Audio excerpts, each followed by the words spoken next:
આ શ્રાવણ મહિનાના કોઈ પણ દિવસે ગાયને ચૂપચાપ ખવડાવી દો.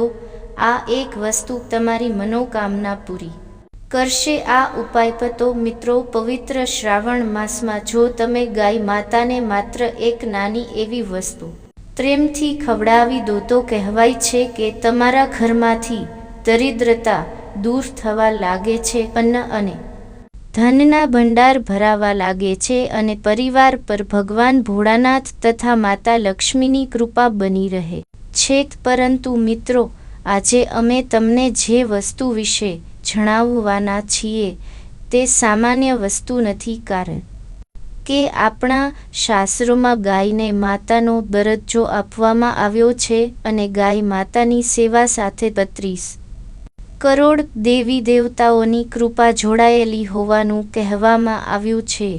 એટલે જ શ્રાવણ જેવા પવિત્ર મહિનામાં ગાય માતાને કરવામાં આવેલી સેવા ખૂબ જ વિશેષ બની જાય છે. મિત્રો, ખાસ વાત એ છે કે આ વર્ષે શ્રાવણ માસ પણ અનેક રીતે પવિત્ર અને મહત્વપૂર્ણ માનવામાં આવી રહ્યો છે.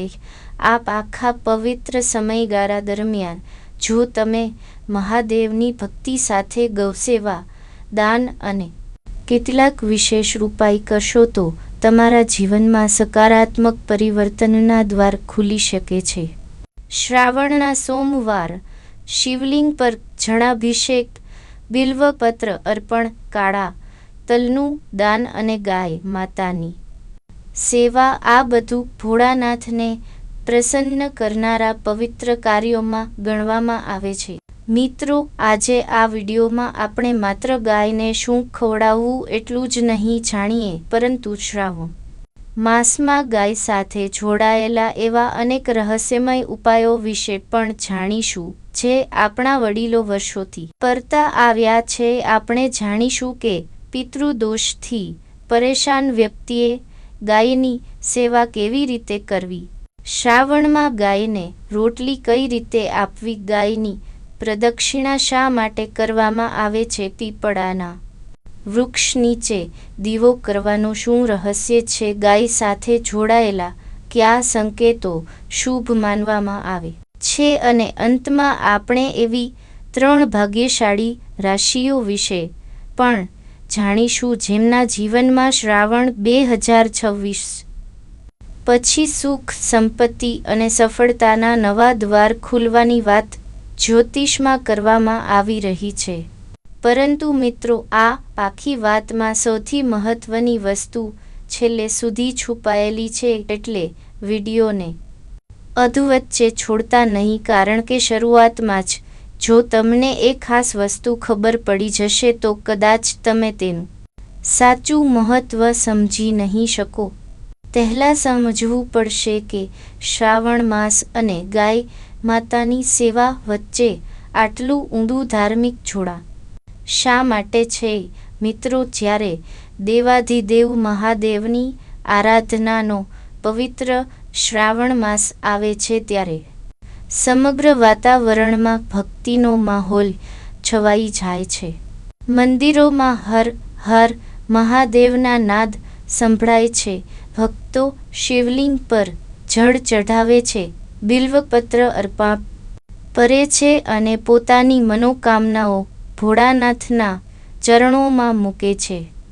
એવું માનવામાં આવે છે કે શ્રાવણમાં મહાદેવનું સ્મરણ કરવાથી મનની અશાંતિ દૂર થાય છે અને જીવનમાં સારા કાર્યો કરવાની પ્રેરણા મળે છે. આ પવિત્ર માસમાં વહેલી સવારે સ્નાન કરીને ભગવાન શિવનું ધ્યાન કરવું, ઘરના પૂજા સ્થળને સ્વચ્છ રાખવું અને શિવલિંગ પર શુદ્ધ જળ અર્પણ કરવું ખૂબ જ શુભ માનવામાં આવે છે. જો કોઈ વ્યક્તિ પવિત્ર નદી કે તીર્થ સ્થળે જઈને સ્નાન ન કરી શકે તો પોતાના સ્નાનના પાણીમાં થોડું ગંગાજળ ભેળવીને ભગવાનનું સ્મરણ કરી શકાય છે. ત્યારબાદ પૂજા કરીને પોતાની શક્તિ પ્રમાણે અન્ન, વસ્ત્ર, ગોળ, કાળા તલ અથવા જરૂરિયાતની વસ્તુઓનું દાન કરવું પણ શ્રાવણની સુંદર પરંપરાઓમાં ગણાય છે. મિત્રો, શ્રાવણમાં માત્ર ભગવાનની પૂજા કરવી જ નહીં, પરંતુ જીવ માત્ર પ્રત્યે દયા રાખવી પણ ખૂબ મહત્વપૂર્ણ છે. અને અહીંથી ગાય માતાની વાત શરૂ થાય છે. સનાતન પરંપરામાં ગાયને ગૌમાતા કહેવામાં આવી છે. એવું માનવામાં આવે છે કે ગાયના શરીરમાં અનેક દેવી દેવતાઓનો વાસ છે. તેથી ગાયની સેવા કરનાર વ્યક્તિ પર દેવતાઓની કૃપા રહે છે એવી ધાર્મિક માન્યતા છે. ખાસ કરીને ગાયને ભૂખ્યા સમયે ભોજન આપવું, તરસ લાગે ત્યારે પાણી આપવું, લીલો ચારો ખવડાવવો અને તેમને કોઈ પણ પ્રકારની તકલીફ ન પહોંચાડવી એ ખૂબ જ પવિત્ર કાર્ય માનવામાં આવે છે. અને મિત્રો, હવે ધ્યાનથી સાંભળજો, કારણ કે અહીંથી શરૂ થાય છે આજના વિડીયોમાં જણાવવામાં આવનાર સૌથી ખાસ ઉપાય. શ્રાવણ માસના પવિત્ર દિવસોમાં જ્યારે તમે ગાયને રોટલી ખવડાવો ત્યારે રોટલી સાથે થોડો ગોળ અર્પણ કરવાનું ખાસ મહત્વ માનવામાં આવે છે. કેટલાક લોકો પોટલી પર થોડું ઘી અથવા હળદરનો સ્પર્શ પણ કરે છે અને ત્યારબાદ ગાય માતાને પ્રેમથી ખવડાવે છે. પરંતુ અહીં એક વાત ખૂબ જ મહત્વની છે, રોટલી તાજી હોવી જોઈએ. ગાયને વાસી, સડેલી અથવા નુકસાનકારક વસ્તુ ક્યારેય ન આપવી. મિત્રો, જો શક્ય હોય તો શ્રાવણના કોઈ એક સોમવારે વહેલી સવારે સ્નાન કરીને ભગવાન શિવનું સ્મરણ કરો અને ત્યારબાદ તાજી રોટલીમાં થોડો ગોળ રાખીને ગાય માતાને ખવડાવો. ગાયને ખવડાવતી વખતે મનમાં પોતાના પરિવારની સુખ શાંતિ માટે પ્રાર્થના કરો અને મહાદેવનું સ્મરણ કરતા રહો. કહેવાય છે કે જ્યાં ગાયનું સન્માન થાય છે, જ્યાં ગાયને પ્રેમથી ચારો અને પાણી આપવામાં આવે છે અને જ્યાં ગૌમાતાને કોઈ પ્રકારની પીડા આપવામાં આવતી નથી, ત્યાં ઘરમાં સકારાત્મકતા અને સુખ શાંતિનું વાતાવરણ બની રહે છે. તેથી મિત્રો, માત્ર શ્રાવણમાં જ નહીં, પરંતુ જીવનમાં જ્યારે પણ તક મળે ત્યારે ગાયની સેવા કરવી જોઈએ. જો તમારા નજીક ગૌશાળા હોય તો શ્રાવણ દરમિયાન પરિવાર સાથે ત્યાં જવાનો નિયમ બનાવી શકો છો. ગાયોને લીલો ચારો આપો, પાણી આપો અને શક્ય હોય તો ગૌશાળાની જરૂરિયાત પ્રમાણે મદદ કરો. ગૌસેવાનો આ ઉપાય જેટલો સરળ છે એટલો જ ભાવનાત્મક પણ છે. મિત્રો, હવે વાત કરીએ પિતૃદોષની. જ્યોતિષ અને ધાર્મિક માન્યતાઓમાં પિતૃદોષને જીવનમાં વારંવાર આવતા અવરોધો સાથે જોડવામાં આવે છે. ઘરમાં કામ અટકી જવું, આર્થિક મુશ્કેલીઓ રહેવી, પરિવારની શાંતિમાં વારંવાર વિક્ષેપ આવવો અથવા લાંબા સમયથી કોઈ કાર્ય પૂર્ણ ન થવું. આવી સ્થિતિમાં કેટલાક લોકો પિતૃશાંતિ માટે વિવિધ ધાર્મિક ઉપાયો કરે છે.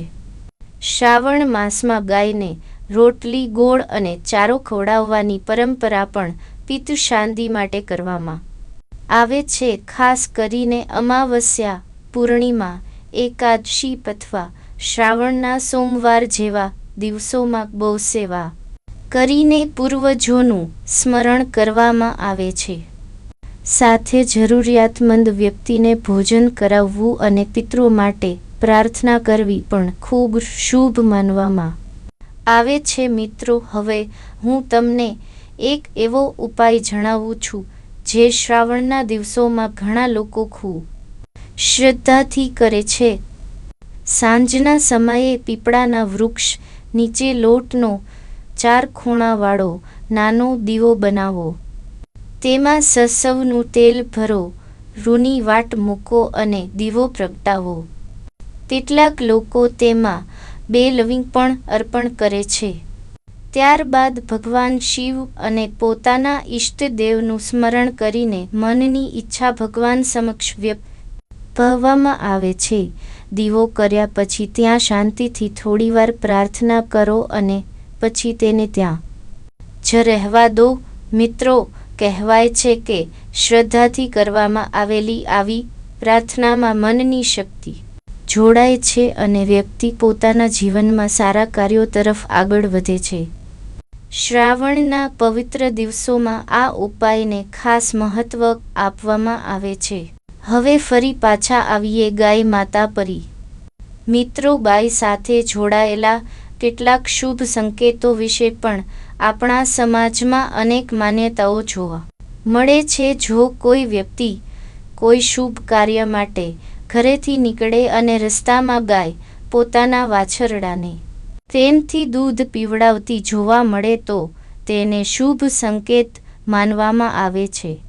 તેવી જ રીતે યાત્રા દરમિયાન ગાયનું દર્શન થવું પણ ઘણા લોકો માટે શુભ માનવામાં આવે છે. કેટલાક લોકો એવું પણ માને છે કે ગાય ઘરની આસપાસ શાંતિથી રહેતી હોય અને તેને પ્રેમથી ભોજન આપવામાં આવતું હોય તો તે ઘર માટે ખૂબ શુભ વાત છે. પરંતુ મિત્રો, આ બધાથી પણ મોટી વાત એ છે કે ગાયને કોઈ પણ પ્રકારની પીડા ન પહોંચાડવી, ગાયને મારવી નહીં, પાણી પીતી ગાયને હેરાન કરવી નહીં, રસ્તા પર ગાયને ડરાવવી નહીં અને તેને કચરો અથવા પ્લાસ્ટિક ખવડાવવું નહીં. ગાય માતાની સેવા કરવી હોય તો સૌ પ્રથમ તેમની સુરક્ષા અને સ્વાસ્થ્યનું ધ્યાન રાખવું જોઈએ. મિત્રો, આપણા વડીલો કહેતા આવ્યા છે કે ગાયને ખવડાવતી વખતે મનમાં અહંકાર ન હોવો જોઈએ. કોઈને બતાવવા માટે નહીં, પરંતુ ભક્તિ અને દયાભાવથી ગાયને ભોજન કરાવવું જોઈએ. કારણ કે સાચી સેવા ત્યાંથી શરૂ થાય છે જ્યાં દેખાવનો અંત આવે છે. હવે મિત્રો, શ્રાવણ માસમાં ગાયને લગતો એક વધુ વિશેષ ઉપાય સાંભળો. કેટલીક પરંપરાઓમાં લોટના નાના 11 ગોળા બનાવી તેમાં હળદરનો સ્પર્શ કરીને ગાયને ખવડાવવાની રીત પણ જોવા મળે છે.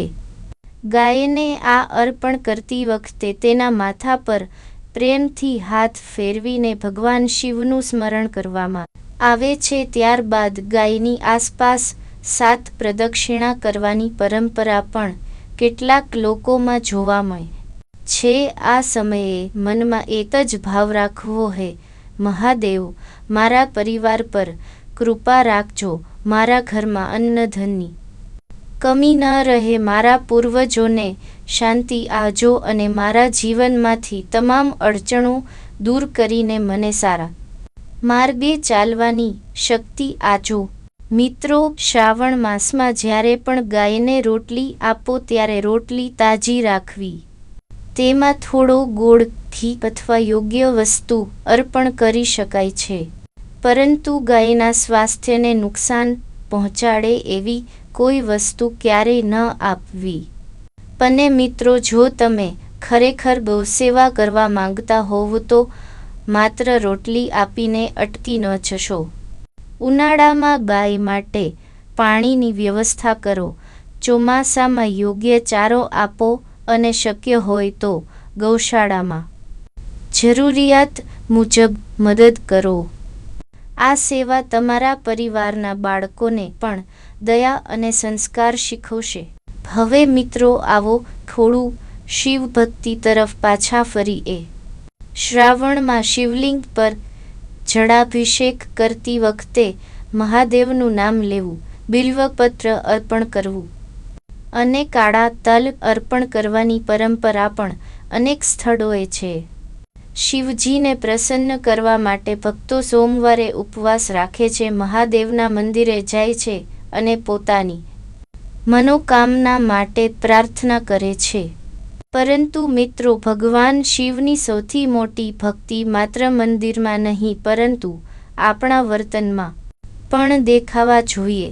કોઈ જીવને દુઃખ ન આપવું, જરૂરિયાતમંદને મદદ કરવી, માતા પિતાનું સન્માન કરવું અને સત્યના માર્ગે ચાલવું, આ પણ મહાદેવની આરાધના જ છે. હવે મિત્રો આવી રહી છે આજના વિડીયોની સૌથી રસપ્રદ વાતો.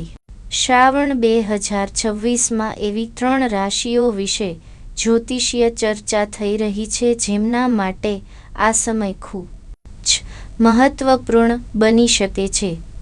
કહેવાય છે કે મહાદેવની કૃપા સાથે શુભ ગ્રહયોગો આ રાશિઓના જીવનમાં નવી તક, ધનલાભ, કારકિર્દી અને પરિવારની ખુશીઓના દરવાજા ખોલી શકે છે. આ 3 રાશિઓમાં પ્રથમ છે મકર રાશિ. મકર રાશિના જાતકો માટે શ્રાવણનો સમય ખૂબ જ મહત્વપૂર્ણ બની શકે છે. લાંબા સમયથી અટકેલા કાર્યોમાં ગતિ આવવાની શક્યતા છે. નોકરી કરતા લોકો માટે નવી જવાબદારી અથવા આગળ વધવાની તક આવી શકે છે. વેપારીઓ માટે નવા ગ્રાહકો, નવા સંપર્કો અને નવા વ્યવસાયિક માર્ગો ખુલવાની શક્યતા છે. જે લોકો લાંબા સમયથી કર્જ અથવા આર્થિક દબાણમાંથી બહાર આવવાનો પ્રયાસ કરી રહ્યા છે તેમને પણ રાહત તરફ આગળ વધવાની તક મળી શકે છે. આવકના નવા રસ્તા શોધી રહેલા લોકોને સારા અવસર મળી શકે છે અને પરિવાર સાથે જોડાયેલી કોઈ શુભ ખબર પણ મળી શકે છે. જો તમે લાંબા સમયથી વાહન ખરીદવાનું વિચારી રહ્યા છો, ઘર માટે કોઈ મોટી વસ્તુ લેવાનું વિચારી રહ્યા છો અથવા કોઈ ધાર્મિક યાત્રા પર જવાની ઈચ્છા રાખો છો તો આ સમય દરમિયાન તમારી યોજના આગળ વધી શકે છે. દાંપત્ય જીવનમાં પણ પ્રેમ અને સમજણ વધે તેવી સ્થિતિ બની શકે છે.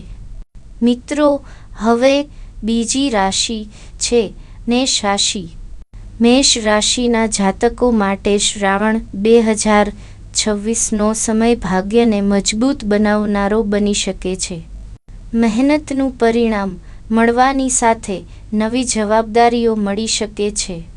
નોકરી શોધી રહેલા લોકોને સારી તક મળી શકે છે અને વ્યવસાય કરતા લોકો માટે નવા કામના દરવાજા ખુલી શકે છે. આ સમય દરમિયાન ભગવાન ભોળાનાથની ભક્તિ સાથે જો તમે તમારા કામ પર સંપૂર્ણ ધ્યાન આપશો તો સફળતાની દિશામાં આગળ વધવાના ઘણા રસ્તા મળી શકે છે. પરિવાર તરફથી સહયોગ મળશે અને લાંબા સમયથી મનમાં રહેલી કોઈ ઈચ્છા પૂર્ણ થવાની શરૂઆત થઈ શકે છે. મિત્રો, હવે ત્રીજી રાશિ વિશે આપણે આગળ વાત કરીશું, ધન રાશિ. પરંતુ ધન રાશિના લોકો માટે જો ખાસ સમય આવી રહ્યો છે. ધનના કયા રસ્તા ખુલી શકે છે, નોકરી અને વ્યવસાયમાં કયા બદલાવ આવી શકે છે અને શ્રાવણ પછી તેમના જીવનમાં કઈ મોટી ખુશ ખબર આવી શકે છે, આ બધું આપણે આગળના ભાગમાં વિગતવાર જાણીશું. સાથે જ આગળના ભાગમાં હું તમને ગાય માતા સાથે જોડાયેલા એવા કેટલાક વિશેષ નિયમો પણ જણાવીશ જે ઘણા લોકો જાણતા નથી. ગાયને કઈ વસ્તુ ક્યારેય ન આપવી, ગાયને ખવડાવતી વખતે કઈ વાતનું ધ્યાન રાખવું, શ્રાવણના કયા દિવસો ગૌ સેવા માટે ખાસ માનવામાં આવે છે અને ગાયની સેવા સાથે જોડાયેલી એવી રહસ્યમય પરંપરા વિશે પણ વાત કરીશું જે તમારા આખા વિડીયોને એક અલગ જ અંત આપશે. તો મિત્રો, જો તમે પણ શ્રાવણમાં ભગવાન ભોળાનાથની કૃપા મેળવવા માંગતા હોવ તો આજથી જ એક સંકલ્પ લો. ગાય માતાને પ્રેમથી ભોજન કરાવીશું, જરૂરિયાતમંદની મદદ કરીશું અને મહાદેવનું નામ હૃદયથી લઈશું. કોમેન્ટ બોક્સમાં શ્રદ્ધાથી લખજો હર હર મહાદેવ અને જય માં લક્ષ્મી. અને મિત્રો, ભાગ 2માં ખુલશે એ રહસ્ય જેની રાહ તમે આખા વિડીયોમાં જોઈ રહ્યા છો. શ્રાવણમાં ગાય માતાને કઈ રીતે અને કઈ ખાસ વસ્તુ સાથે ખવડાવવાથી સૌથી વિશેષ પુણ્યની વાત કરવામાં આવે છે અને ધન રાશિ માટે શ્રાવણ પછી કયા મોટા સંકેતો દેખાઈ રહ્યા છે. શ્રાવણ 2026માં ગાયને આ રીતે ખવડાવી દેજો. મહાદેવની કૃપાથી ભાગ્યના બંધ દરવાજા ખુલશે. તો મિત્રો, ગયા ભાગમાં આપણે વાત કરી હતી કે શ્રાવણ માસ ભગવાન ભોળાનાથની આરાધના માટે કેટલો પવિત્ર છે અને આ પવિત્ર મહિનામાં ગાય માતાની સેવા શા માટે વિશેષ માનવામાં આવે છે. આપણે એ પણ જાણ્યું કે ગાયને તાજી રોટલી, ગોળ અને યોગ્ય ચારો પ્રેમથી ખવડાવવો, ગૌશાળામાં સેવા કરવી અને ગાય માટે પાણીની વ્યવસ્થા કરવી એ ખૂબ જ શુભ કાર્ય માનવામાં આવે છે. પરંતુ મિત્રો, આજે આપણે જે વાત કરવા જઈ રહ્યા છીએ તે આ સમગ્ર ઉપાયનો સૌથી મહત્વનો ભાગ છે, કારણ કે શ્રાવણના દિવસોમાં ગાય માતાને કેવી રીતે ખવડાવવું અને કયા ભાવથી ખવડાવવું તેની સાથે આ ઉપાયનું રહસ્ય જોડાયેલું છે. મિત્રો, જો તમે શ્રાવણના કોઈ સોમવારના દિવસે અથવા કોઈ શુદ્ધ દિવસે સવારે સ્નાન કરીને ભગવાન શિવની પૂજા કરી લો, ત્યારબાદ તાજા લોટમાંથી નાના 11 ગોળા બનાવો અને તેમાં હળદરનો હળવો સ્પર્શ કરો. ત્યારબાદ આ ગોળા ગાય માતાને પ્રેમથી ખવડાવો અને તે સમયે મનમાં ભગવાન ભોળાનાથનું સ્મરણ કરતા રહો. ગાય માતાને ખવડાવતી વખતે કોઈ ઉતાવળ ન કરવી, કોઈ ડરાવવું નહીં અને ગાયને અનુકૂળ હોય તે રીતે જ ભોજન આપવું. આ સમયે તમે મનમાં તમારી મનોકામના બોલી શકો છો, પરંતુ મિત્રો, મનોકામના એવી રાખજો કે તેમાં માત્ર પોતાના માટે નહીં, પરંતુ પરિવારના સુખ, શાંતિ અને સ્વાસ્થ્યની પણ પ્રાર્થના હોય. કારણ કે ગૌસેવામાં સૌથી મોટું રહસ્ય વસ્તુમાં નહીં પરંતુ ભાવનામાં છુપાયેલું છે. કેટલાક લોકો ગાય માતાને રોટલી ખવડાવ્યા પછી તેમની આસપાસ 7 પ્રદક્ષિણા પણ કરે છે. આ સમયે મહાદેવનું નામ લેવું અને ગાય માતા તથા ભગવાન શિવને નમન કરવું શુભ માનવામાં આવે છે. ગાયની નજીક જતાં હંમેશા શાંતિથી જવું અને ગાયને કોઈ તકલીફ ન થાય તેનું ધ્યાન રાખવું.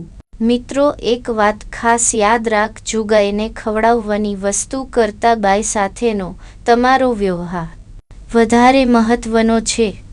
તાજી રોટલી હોય, થોડો ગોળ હોય કે લીલો ચારો હોય, બધું પ્રેમથી આપવું. ગાયને પ્લાસ્ટિક, સડેલું ખોરાક, કચરો અથવા નુકસાનકારક વસ્તુ ક્યારેય ન આપવી. હવે મિત્રો, જો તમારા ઘરમાં વારંવાર આર્થિક મુશ્કેલી રહેતી હોય, કામોમાં વિઘ્ન આવતા હોય અથવા પરિવારના કોઈ કાર્યમાં સતત વિલંબ થતો હોય તો શ્રાવણમાં ગૌસેવાની સાથે અન્નદાન કરવાનું પણ વિશેષ મહત્વ માનવામાં આવે છે. કોઈ જરૂરિયાતમંદને ભોજન કરાવો, ગરીબ વ્યક્તિને અનાજ આપો અથવા તમારી ક્ષમતા પ્રમાણે વસ્ત્રનું દાન કરો, કારણ તે શ્રાવણનો સાચો સંદેશ માત્ર પોતાના માટે માંગવાનો નથી પરંતુ બીજાના જીવનમાં પણ સુખ લાવવાનો છે. મિત્રો, હવે વાત કરીએ પૂર્વજો સાથે જોડાયેલી પરંપરાની.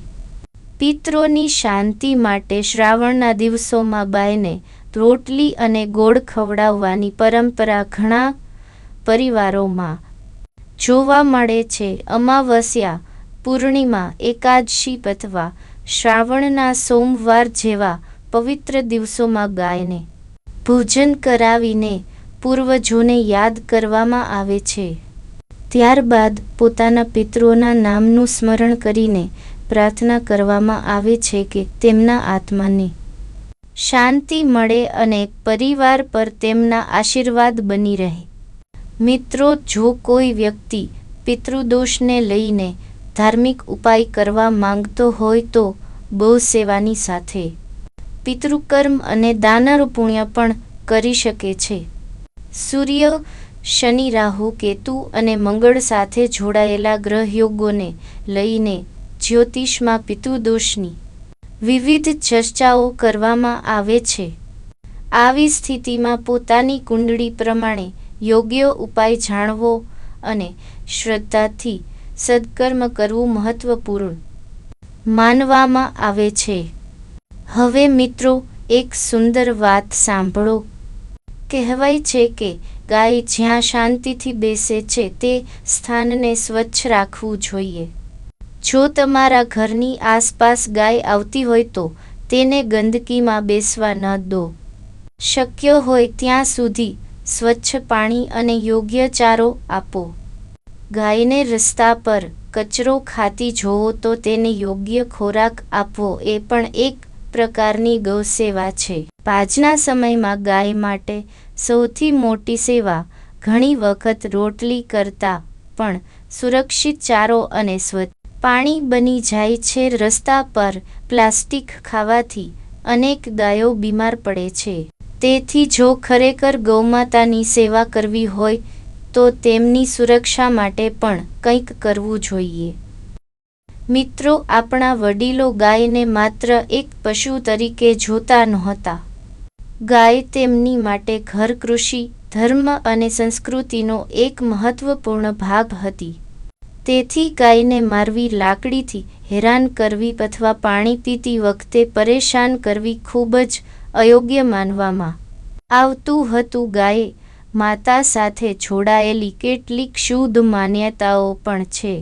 જો યાત્રા પર નીકળતી વખતે ગાય પોતાના વાછરડાને દૂધ પીવડાવતી દેખાય તો તેને શુભ સંકેત માનવામાં આવે છે. જો ગાય શાંતિથી તમારી સામે આવે તો પણ ઘણા લોકો તેને શુભ માને છે.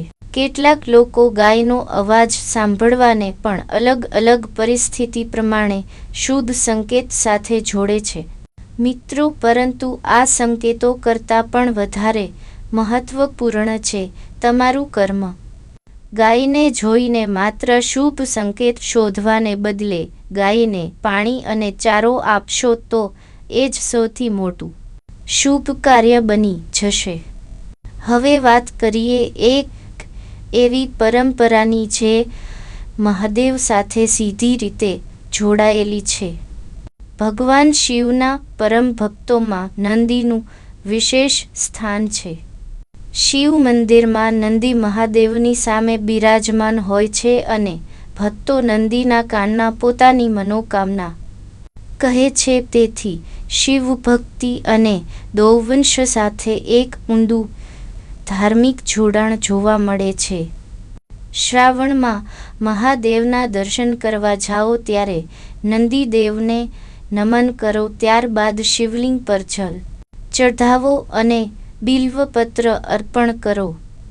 મનમાં ભોળાનાથનું નામ લો અને પોતાના પરિવાર માટે સુખ શાંતિની પ્રાર્થના કરો.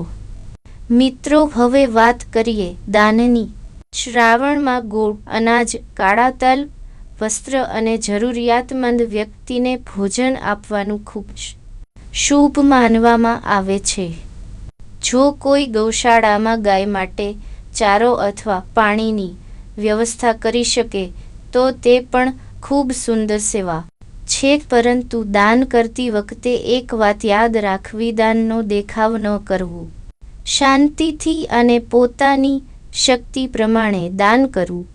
કારણ કે સાચા દાનમાં સૌથી મોટું સ્થાન ભાવનાનું હોય છે. હવે મિત્રો, આવો ફરીથી ગાય માતાના સૌથી સરળ ઉપાય પર આવીએ.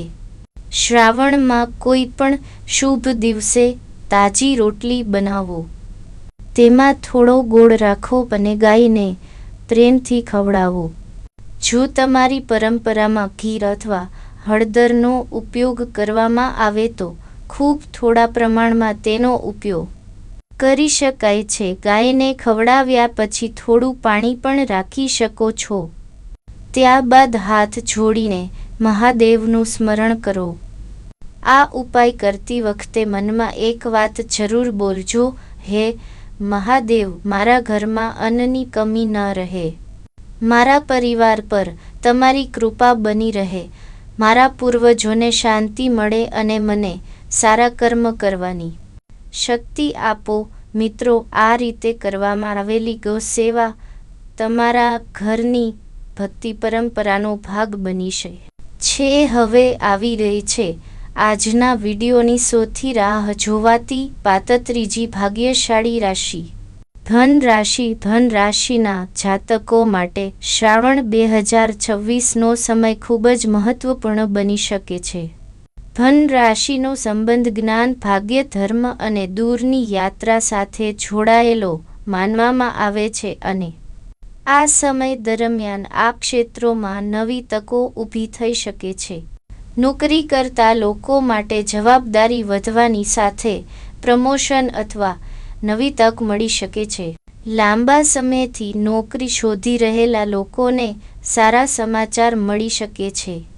વ્યવસાય કરતા લોકો માટે નવા ગ્રાહકો, નવા પ્રોજેક્ટ અને નવા સંપર્કો બનવાની સંભાવના છે. મિત્રો, ધન રાશિના જાતકો માટે ખાસ કરીને આવક વધારવાના નવા રસ્તા ખુલવાની વાત કરવામાં આવી રહી છે. જો કોઈ વ્યક્તિ લાંબા સમયથી પોતાનો વ્યવસાય વધારવા માંગતો હોય તો તેને નવા માર્ગ મળી શકે છે. કોઈ અટકેલું કામ ફરીથી શરૂ થઈ શકે છે અને કોઈ મહત્વપૂર્ણ વ્યક્તિનો સહયોગ પણ મળી શકે છે. વિદ્યાર્થીઓ માટે પણ આ સમય ખૂબ જ મહત્વપૂર્ણ બની શકે છે. અભ્યાસમાં ધ્યાન વધશે, સ્પર્ધાત્મક પરીક્ષાની તૈયારીમાં નવી ઉર્જા આવશે અને મહેનતનું સારું પરિણામ મેળવવાની દિશામાં આગળ વધી શકાય છે. ધન રાશિના લોકો માટે ધાર્મિક યાત્રાનો પણ યોગ બની શકે છે. લાંબા સમયથી કોઈ શિવધામ અથવા પવિત્ર સ્થળે જવાની ઈચ્છા હોય તો પરિવાર સાથે યાત્રાની યોજના બની શકે છે.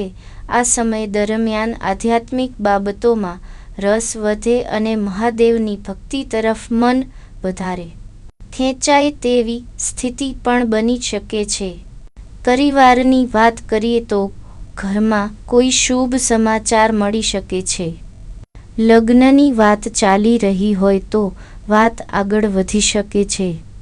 ઘરમાં કોઈ માંગલિક પ્રસંગની તૈયારી શરૂ થઈ શકે છે અને પરિવારના સભ્યો વચ્ચે આનંદનું વાતાવરણ બની શકે છે. મિત્રો, જો કોઈ કોર્ટ કેસ અથવા લાંબા સમયથી ચાલતી કાનૂની સમસ્યા હોય તો સમય દરમિયાન રાહત મેળવવાના માર્ગો શોધી શકાય છે. પરંતુ અહીં પણ યોગ્ય કાયદાકીય સલાહ અને યોગ્ય પગલાં લેવાનું મહત્વ છે. હવે મિત્રો, આપણે ત્રણેય રાશિઓ ફરીથી યાદ કરી મકર, મેષ અને ધન. મકર રાશિ માટે આ સમય કારકિર્દી, વ્યવસાય અને આર્થિક આયોજનની દ્રષ્ટિએ મહત્વપૂર્ણ બનશે. મેષ રાશિ માટે મહેનત, ભાગ્ય અને નવી તકનો સમય બની શકે છે.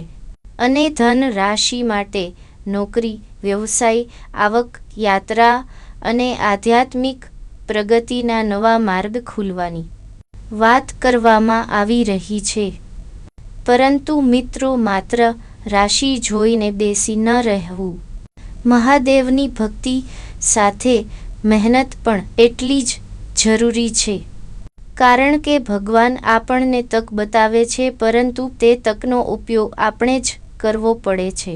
હવે મિત્રો, આજના આખા વિડીયોની સૌથી મહત્વપૂર્ણ વાત ફરી એકવાર યાદ રાખજો.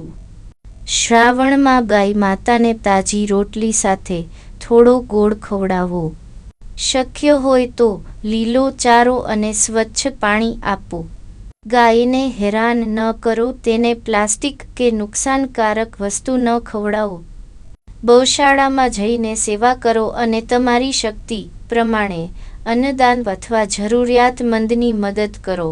અને જો તમે વિશેષ શ્રદ્ધાથી ઉપાય કરવા માંગતા હોવ તો શ્રાવણના શુભ દિવસે 11 લોટના નાના ગોળા બનાવી તેમાં હળદરનો સ્પર્શ કરીને ગાયને અર્પણ કરો અને ત્યારબાદ ગાયની આસપાસ પ્રદક્ષિણા કરીને મહાદેવનું સ્મરણ કરો. સાંજે પીપળાના વૃક્ષ નીચે લોટનો દીવો પ્રગટાવી તેમાં સરસવનું તેલ અને ઘીની વાટ રાખીને મહાદેવ સમક્ષ તમારી મનોકામના વ્યક્ત કરો. ત્યારબાદ મનમાં કોઈના માટે ખરાબ ભાવ ન રાખો અને પોતાના પરિવાર તથા પૂર્વજોની શાંતિ માટે પ્રાર્થના કરો. મિત્રો, યાદ રાખજો, શ્રાવણ માત્ર એક મહિનો નથી, પરંતુ પોતાની અંદર સારા વિચારો જગાડવાનો સમય છે. ગાયને રોટલી આપવી હોય તો પ્રેમથી આપો. કોઈ ભૂખ્યા માણસને ભોજન આપવું હોય તો સન્માનથી આપો. ભગવાનને જળ ચઢાવવું હોય તો શ્રદ્ધાથી ચઢાવો અને કોઈની મદદ કરવી હોય તો દેખાવ વગર કરો. કારણ કે ભોળાનાથને માત્ર ફૂલો અને જળ નહીં, પરંતુ ભક્તનું નિર્મળ હૃદય પણ પ્રિય છે. તો મિત્રો, જો તમે પણ આ શ્રાવણમાં ગાય માતાની સેવા કરવાનો સંકલ્પ લો છો તો કોમેન્ટ બોક્સમાં કહેજો હર હર મહાદેવ અને સાથે લખજો જય ગૌ માતા, જય માં લક્ષ્મી. જો તમને લાગે છે કે આ વાત તમારા પરિવારના કોઈ સભ્ય અથવા મિત્ર માટે ઉપયોગી છે તો આ વિડિયો તેમની સાથે જરૂર શેર કરજો. કદાચ તમારા દ્વારા કરવામાં આવેલું એક નાનું સદકર્મ કોઈ બીજાના જીવનમાં પણ ભક્તિ અને સારા વિચારોની શરૂઆત કરી શકે છે. ભગવાન ભોળાનાથ તમારા પરિવાર પર કૃપા રાખે, તમારા ઘરમાં અન્ન, ધન અને સુખ શાંતિ બની રહે. ગૌમાતાના આશીર્વાદ તમારા પરિવાર પર રહે અને માં લક્ષ્મી તમારા ઘરમાં હંમેશા નિવાસ કરે. હર હર મહાદેવ. જય ગૌ માતા, જય માં લક્ષ્મી. અને મિત્રો, જો તમે આવી જ રહસ્યમય અને ભક્તિથી ભરેલી ગુજરાતી કથાઓ સાંભળવા માંગતા હો તો ચેનલને સબસ્ક્રાઇબ કરવાનું ભૂલતા નહીં. નમઃ શિવાય. તો આ વિડીયોનો અંત કરતા હવે જે કોઈ મિત્રો આ વિડીયો વિશે કંઈક કહેવા માંગતા હોય તો વિડીયોની કોમેન્ટ બોક્સમાં જરૂર બતાવતા જજો. તો તમામ મિત્રો મનમાં પોતાની કુળદેવી માતાનું મનમાં સ્મરણ કરી અને સારું લાગે તો કોમેન્ટ બોક્સમાં પોતાની કુળદેવી માતાનું નામ અવશ્ય લખતા જજો. તો ચાલો યુટ્યુબ દોસ્તો, જો તમે આ ચેનલમાં નવા હોય અને આવા વિડીયો તમને પસંદ આવે તો આપણી આ ચેનલને સબસ્ક્રાઇબ કરી દેજો, એટલે આપણે આવા વિડીયો સાથે પાછા મળીએ. તો તમામ મિત્રો અને તમામ મિત્રોના પરિવાર હંમેશા ખુશીથી જીવન વિતાવે એવી ભગવાનને પ્રાર્થના કરું છું. તો હવે નવા વિડીયો સાથે પાછા મળશું. તો તમામ મિત્રોને જય શ્રી કૃષ્ણ. હર હર મહાદેવ.